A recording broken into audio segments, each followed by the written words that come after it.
నేతాజీ సుభాష్ చంద్రబోస్ స్వాతంత్ర సమరంలో నేలవరాలాడు. అమర బలిదానంతో చిరంజీవయ్యాడు. ఈనాటి మనం అనుభవిస్తున్న ఈ స్వాతంత్ర్యము ఆయన బలిదానము ఫలితం. ఎందుకంటే ఆజాద్ హిందూ సేన సాగించిన యుద్ధము భారత స్వాతంత్ర సమరంలో పరిణామదాయకమైన ఘట్టం. ఆ యుద్ధములో మనము ఓడిపోలేదు. ఏ దృష్టితో చూసినా మనం ఈ యుద్ధములో జయించాము. కోట చిక్కింది కానీ సింహం పోయింది అన్న విధంగా స్వాతంత్రము వచ్చింది. నేతాజీ వెళ్ళిపోయాడు కానీ నేతాజీ వెళ్ళిపోయాడు అని అనవలసి వచ్చింది. భారతీయ స్వాతంత్ర యుద్ధ చిహ్నము రక్త కమలము. సాయుధ సంగ్రామము ద్వారానే స్వతంత్రము సిద్ధిస్తుందని నానాసాహెబ్ పేష్వా నుండి సుభాష్ చంద్రబోస్ వరకు గల ప్రతి స్వాతంత్ర వీరుని దృఢ విశ్వాసం. రణయజ్ఞములో అన్నింటికంటే తేజోమయమైన, తీవ్రమైన, అద్భుత పరిణామదాయకమైన ఆజాద్ హిందూ సేన యొక్క సాయుధ విప్లవ జ్వాల దీనిని సిద్ధింపజేసింది. ఈ విప్లవం వలన తామిక హిందూ దేశాన్ని సైన్య బలంతో అణచవేసిన, తమ అధీనంలో ఉంచుకొన జాలమని బ్రిటిష్ పాలకులకు తెలిసి వచ్చింది. ఇదే మన విజయము. విదేశీ శక్తి యొక్క అభేద్యమైన కోటగోడను మనం పగలగొట్టాము. నేతాజీ బలిదానము తర్వాత ఆజాద్ హిందూ సేనలోని లక్షలాది సైనికులను యుద్ధ ఖైదీలుగా చేసి వారిపై యుద్ధ నేరము మోపి విచారణ ప్రారంభించారు. బ్రిటిష్ వారి దృష్టిలో ఆజాద్ హిందూ సేన రాజద్రోహం చేసింది. దానికి శిక్ష మరణదండనే. సైనికుల శిక్షాస్మృతిని అనుసరించి ఢిల్లీలోని లాల్ ఖిల్లాలో నేతాజీ సైనిక సహచరులపై విచారణ నడిచింది. దేశమంతా ఆజాద్ హిందూ సేనలోని సైనికులను విడుదల చేయవలసిందని ఒక్క తాటిపైకి వచ్చింది. వారి తరపున వాదించి వారికి విముక్తి కల్పించడానికి ఒక ప్రత్యేక సమితి నియమించబడింది. ఈ సమితి శ్రీ ఉలాభాయి దేశాయి, సర్ తేజ్ బహదూర్ సప్రు, డాక్టర్ కైలాసనాథ్ కడ్జూ, శ్రీ అసఫ్ అలీ, శ్రీ రఘునందన్ చరణ్, జవహర్లాల్ నెహ్రూ మొదలైన న్యాయశాస్త్రవేత్తలు, రాష్ట్ర భక్తులు అయిన నాయకులున్నారు. శ్రీ బులాభాయి దేశాయి న్యాయస్థానంలో వాదిస్తూ అంతర్జాతీయ పౌర సైనిక శిక్షాస్మృతులను అతి సూక్ష్మంగా పరిశీలన చేసి చివరకు ఈ సైనికులు చేసిన పని దేశభక్తి ప్రేరణ వలన గనుక వీరిని విడుదల చేయవలసి ఉంటుందని తర్కబద్ధంగా నొక్కి చెప్పాడు. దేశంలో ఆ సమయంలో నేతాజీ సుభాష్ చంద్రబోస్ ఎడల, ఆయన సైనిక సహచరుల ఎడల అపార గౌరవము, అపూర్వాభిమానము నిర్మాణమైంది. నేతాజీ యొక్క జై హింద్ నినాదము రాష్ట్రీయ సోదర భావనకు చిహ్నమైంది. ఈ మార్పు ఎలా వచ్చింది? ఈ స్వాతంత్ర సమరము భారతదేశానికి వెలుపల జరుగుతున్నప్పుడు భారతదేశంలో ఏం జరుగుతూ ఉన్నది? ఇవన్నీ తెలుసుకోవాలంటే మనం కొంత వెనకకు వెళ్లాల్సి ఉంటుంది. 1939లో రెండవ ప్రపంచ యుద్ధము ప్రారంభమైంది. ఈ యుద్ధము వలన ఇంగ్లాండ్ గొప్ప సంకట స్థితిలో పడింది. సహాయం కోసం బ్రిటిష్ ప్రభుత్వము భారతీయ ప్రజలను అర్థించింది. దీనికి తగిన ఫలితం కూడా ఇవ్వబడుతుంది అని నమ్మించింది. కానీ ముందుగా బ్రిటిష్ ప్రభుత్వము హిందూ దేశము స్వతంత్రమైనది అని ప్రకటించాలని కాంగ్రెస్ కోరింది. కాంగ్రెస్లో తీవ్రవాదులైన సుభాష్ బాబు వంటి వారు సంపూర్ణ స్వాతంత్రాన్నే కోరారు. అంతేగాని అర్ధ స్వతంత్రాన్ని వారు ఎప్పుడూ కోరలేదు. అందుకోసం మంతనాలు, సంప్రదింపులు జరపడానికి కూడా సుముఖంగా లేరు. స్వాతంత్ర వీర వినాయక దామోదర సావర్కర్ దూరదృష్టి కల నాయకుడు. ఆంగ్లేయులతో సాయుధ సంఘర్షణ జరపక తప్పదనే దృష్టితో ప్రత్యేక శిక్షణ, అభ్యాసము, అదును దొరికినప్పుడు విప్లవం తేగల సామర్థ్యము సంపాదించుకునడం కోసం ఈ యుద్ధాన్ని ఉపయోగించుకునే ప్రయత్నం చేశాడు. ఆయన సుభాష్ చంద్రబోస్కు తగిన సలహా ఇచ్చి స్వాతంత్ర సమర సన్నద్ధత కోసం విదేశాలకు పంపించాడు. మహాత్మా గాంధీ ప్రభుత్వంతో మంతనాలు ప్రారంభించాడు. కష్టాలు తనమునకలుగా ముందుకు వచ్చినప్పుడు కూడా పేరాసగల మానవునికి వివేకము కలగదు. బ్రిటిష్ వారి స్థితి ఆ విధంగా ఉన్నది ఆ రోజుల్లో. యుద్ధం తరువాత హిందూ దేశానికి స్వాతంత్రం ఇవ్వడానికి ప్రయత్నిస్తామని కూడా నోరారా అనడానికి బ్రిటిష్ వారు సిద్ధంగా లేని సమయం అది.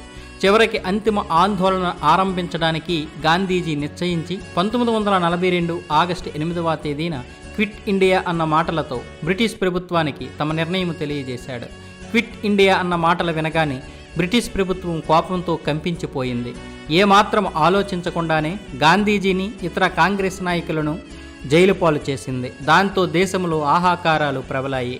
గాంధీజీ దేశ ప్రజలనుద్దేశించి ఈ విధంగా చెప్పాడు: హార్తాలు గాని, అడ్డంకులు కల్పించే విధానము గాని, అహింసాత్మకమైన మరే ఇతర మార్గము గాని అనుసరించి ఆందోళన సాగించడానికి ప్రతి వ్యక్తికి స్వేచ్ఛ ఉంది. అందులో మృత్యువే ఎదురైన సత్యాగ్రహి దానిని కూడా స్వీకరించాలి. వ్యక్తి స్వేచ్ఛగా, శాంతంగా మృత్యువును కౌగులించుకున్నప్పుడే రాష్ట్రము జీవించి ఉంటుంది. మనము మన ధ్యేయాన్ని సాధిస్తాము లేదా మరణాన్ని వరిస్తాము. సాధించడమో మరణించడమో అన్న సంకల్ప బలముతో దేశమంతా ఆవేశపూరితమైంది. సామాన్య వ్యక్తులు నాయకులయ్యారు. తమ శక్తి కొలది ఆందోళన సాగించడం ప్రారంభించారు. సాయుధ బ్రిటిష్ ప్రభుత్వాన్ని ఎదిరించి నిరాయుధ భారతీయ ప్రజలు తీవ్రమైన పోరాటం ప్రారంభించారు. ఉద్రేకించిన ప్రజా విప్లవ మహానగరంలో తుఫాను చెలరేగింది. ప్రభుత్వం దమన నీతిని అనుసరించే కొలది దానిని తారుమారు చేయడానికి ప్రజలు ప్రయత్నించడం ప్రారంభించారు. దేశమంతటిలో ఇంగ్లాండ్లో ఉండగానే బంధించడము, బాష్పవాయు ప్రయోగము, లాఠీ ఛార్జీ, తుపాకీ కాల్పులు, ఆక్రమణలు, మరణశిక్షలు, బలాత్కారము మొదలైన రాక్షస కృత్యాలను ప్రభుత్వం ప్రారంభించింది. ఇక ప్రజలు తెల్లవారు కనిపిస్తే చాలు చంపడానికి పూనుకుంటున్నారు. ప్రభుత్వ సంపదను ధ్వంసం చేయడం కూడా తీవ్రంగా సాగింది. పోటీ ప్రభుత్వాలు ప్రతి చోట వెలిశాయి. మహారాష్ట్రలో శ్రీ అచ్యుతరావు పట్వర్ధన్ నాయకత్వంలో ప్రజా విప్లవము సుసంఘటిత రూపాన్ని ధరించింది. దేశంలోని ప్రజా విప్లవ నాయకులలో శ్రీ జయప్రకాష్ నారాయణ గారు ఒకరు. జైలు నుండి తప్పించుకొని ఆయన బయటపడి ఒక విప్లవ సేనను తయారు చేయాలని సాహస ప్రయత్నం చేశాడు. కానీ దురదృష్టవశాత్తు మళ్ళా పట్టుబడ్డాడు. ముస్లిం లీగ్ నాయకుడు మహమ్మద్ అలీ జిన్నా జైలు వెలుపల ఉన్నాడు. ఆయన బ్రిటిష్ వారి పెంపుడు కొడుకు. 1943 డిసెంబర్లో ముస్లిం లీగ్ మహాసభ జరిగింది. అందులో అతను గాంధీజీ ప్రకటనకు మరొక మాట కలిపాడు. భారతదేశానికి స్వాతంత్రం ఇచ్చే ముందుగా దేశాన్ని విభజించండి, తర్వాత ఇక్కడ నుండి వెళ్ళండి అని బ్రిటిష్ వాళ్లతో చెప్పాడు. భారతదేశానికి స్వాతంత్రం ప్రసాదించడం ప్రభుత్వానికి అసలు ఇష్టం లేదు. దానికి తోడు ముస్లిం లీగ్ పక్షం నుండి ఇటువంటి ఆటంకం వచ్చినందుకు సమస్యను త్రోసిపుచ్చడానికి బ్రిటిష్ ప్రభుత్వానికి చక్కని కొత్త కారణం దొరికింది. ఆ సమయంలో కాంగ్రెస్ నాయకుడు రాజగోపాలాచారి ముందుకు వచ్చి దేశ విభజనలకు అంగీకరించి ముసల్మానులకు భాగం పంచి స్వతంత్రం తెచ్చుకుందాము అని సూచన చేశాడు. కానీ దేశ విభజన అనే ఆలోచన స్వచ్ఛమైన భారతీయ రక్తం ప్రవహించే వ్యక్తి కలలోనైనా సహింపలేని విషయం. దేశ విభజన జరగాలనే జిన్నా మొండిపట్టు రోజురోజుకు ఎక్కువవడం ప్రారంభమైంది. ఆయన బహిరంగంగా వచ్చి స్వతంత్ర పాకిస్తాన్ కోరికను ప్రకటింపచేశాడు. 1870 నుండి వస్తూ ఉన్న ముసల్మాను నాయకుల స్వతంత్ర జాతివాదము రూపం ధరిస్తూ ఉన్నట్లు కనిపించడం మొదలైంది. జిన్నాను నిరోధించడానికి ప్రయత్నాలు జరిగే కొలది అతని ముండితనం మరింత పెరిగింది. చెరచాలలో ఉన్న గాంధీజీ మనస్సు కలవరపడింది. హిందూ ముసల్మాను సమాజాల మధ్య ఐక్యమత్య భావన నిర్మించడానికి గాంధీజీ జీవితమంతా అపార త్యాగం చేశాడు, ప్రజల చేత కూడా త్యాగం చేయించాడు అని కొంతమంది అంటారు. పూర్తిగా చేరువ వరకు వచ్చిన స్వాతంత్రము జిన్నా ముండిపట్టు కారణంగా దూరం అవ్వడం ప్రారంభమైంది. ఈ విషయం ఆయనకు తీవ్ర మనోవ్యధ కలిగించింది. ఎవరికి? గాంధీకి. తాను కన్న కొడుకు వలె చూసుకున్న ఆంతరంగిక కార్యదర్శి మహాదేవ దేశాయి తన సహధర్మచారిణి కస్తూరిబాయి మరణించడంతో గాంధీజీ స్థితి మరింత దయనీయమైపోయింది. కానీ ఆయన నిజమైన యోగి, కోరికలకు అతీతంగా జీవితం గడిపే సమర్థుడు. ఆయన ఆరోగ్యము మరీ దెబ్బతిన్నది. చివరకు విధిలేక ప్రభుత్వం ఆయనను చెరసాల నుండి విడుదల చేసింది.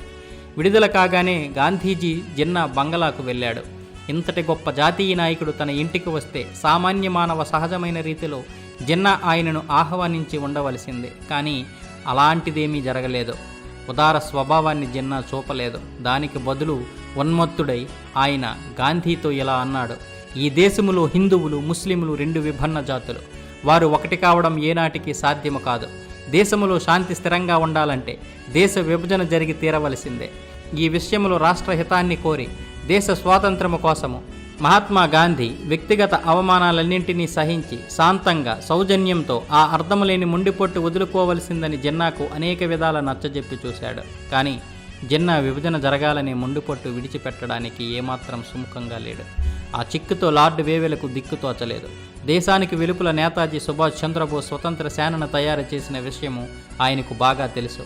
ఆజాద్ హింద్ ఫౌజ్ సేన బ్రిటిష్ సేనను తీవ్రంగా దెబ్బతీస్తోంది, అఘాతాలకు గురి చేస్తుంది. ఏ సైనిక శక్తి ఆధారంగా బ్రిటిష్ ప్రభుత్వం కొనసాగుతున్నదో ఆ సేన నేడు కేవలం పొట్టపోసుకోవడానికి తయారైన బానిసగా లేదు. దేశంలోని స్వాతంత్రోన్మాదము నేడు దానిని కూడగట్టుకుంది, తుపాకులను పైకెత్తేలా చేసింది. వెంటనే చెరసాలలోని దేశ నాయకులను వేవెలు విడుదల చేయించాడు. హిందూ దేశ రాజకీయ సమస్యకు అంతిమ పరిష్కారము ఏ విధంగా ఉండాలన్న విషయాన్ని నిర్ణయించడానికి 1945 మార్చిలో తానే ఇంగ్లాండ్కు వెళ్ళాడు. అక్కడ బ్రిటిష్ మంత్రిమండలి సభ్యులతో చర్చించిన తర్వాత ఒక పథకం తయారు చేశాడు. దీనికి వేవెల్ పథకము అని పేరు. ఈ ప్రణాళిక ఆశయము వైస్రాయి నూతన కార్యవర్గాన్ని నియమిస్తాడు. అందులో వైస్రాయి సర్వ సైన్యాధిపతి తప్ప మిగిలిన సభ్యులందరూ భారతీయులే ఉంటారు. నూతన కార్యవర్గములో ప్రముఖ భారతీయ సంస్థల ప్రతినిధులుంటారు. ఇందులో ప్రతినిధులతో సవర్ణ హిందువులు ముస్లింలు సమాన సంఖ్యలో ఉంటారు. విదేశ వ్యవహారాలతో సహా అన్ని విభాగాల బాధ్యత వారికి అప్పగింపబడుతుంది. యుద్ధ విషయంకై నిర్ణయాలు మాత్రమే సేనాపతి తీసుకుంటాడు. వైస్రాయికి వీటో అధికారం ఉంటుంది, అంటే దేనినైనా త్రోసిపుచ్చే హక్కు. అయినప్పటికీ ఎప్పుడో కానీ అది ఉపయోగింపబడదు. ఈ పథకం కేవలం బ్రిటిష్ పరిపాలనలోని హిందూ దేశానికే గాని స్వదేశ సంస్థానాలకు వర్తించదు. ఢిల్లీ ఆకాశవాణి నుండి లార్డ్ వేల్ ఈ పథకాన్ని గూర్చి చాలా ఉత్సాహపూరితమైన ప్రసంగం చేశాడు. 1945 జూన్ 25వ తేదీన వివిధ రాజకీయ పక్షాల నుండి ఎన్నిక చేయబడిన 22 మంది నాయకులు సిమ్లాలో సమావేశానికి ఆహ్వానం పంపబడింది.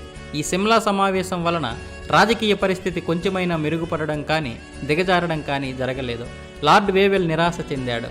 ఇంతలో జపాన్ పరాజయం పాలైంది. ద్వితీయ ప్రపంచ యుద్ధం పరిసమాప్తమైంది. మన శత్రువైన ఇంగ్లాండ్ జయించింది. కానీ ఈ విజయం నిజానికి ఇంగ్లాండ్కు పరాజయమే.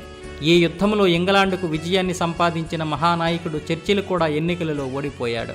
కార్మిక పక్ష నాయకుడు అట్లీ అధికారంలోకి వచ్చాడు. ఈ నూతన పరిస్థితిలో భారత స్వాతంత్ర సమస్యను గూర్చి పునరాలోచన జరపడానికి లార్డ్ వేవెల్ తిరిగి ఇంగ్లాండ్కు వెళ్ళాడు. నేతాజీ చేసిన జై హింద్ నినాదము దేశమంతటిలో మారుమ్రోగింది. దేశం ఒకే మాటగా ఆజాద్ హిందూ సైనికుల విముక్తిని కోరింది. దాంతో ప్రభుత్వం కూడా భయపడి వణికిపోయింది. ఆ సమయంలో భారతదేశ సర్వ సైన్యాధిపతి అయిన అకిన్లెక్కు ఈ సమస్యను అందజేసింది. ఆయన సైన్యంలోని తన సహచరులతో సంప్రదించి వారి సలహా తీసుకుని అప్పటి తీవ్ర పరిస్థితిని అర్థం చేసుకుని చివరకు ఆజాద్ హిందూ సేనలోని సైనికులను విడుదల చేయవలసిందని సలహా ఇచ్చాడు. మిత్రులారా, ఇంతవరకు ఈ వీడియో చూశారు కదా. ఈ వీడియోపై మీ అమూల్యమైన అభిప్రాయాన్ని కామెంట్ రూపంలో తెలియచేయండి. అలాగే ఈ వీడియో కనుక నచ్చినట్లయితే లైక్ చేయండి, షేర్ చేయండి, సబ్స్క్రైబ్ చేసుకోవడం మాత్రం మర్చిపోకండి. తెలుగు వారికి వందనం, తెలుగు జాతికి అభివందనం. భారత్ మాతా కీ జై. జై హింద్.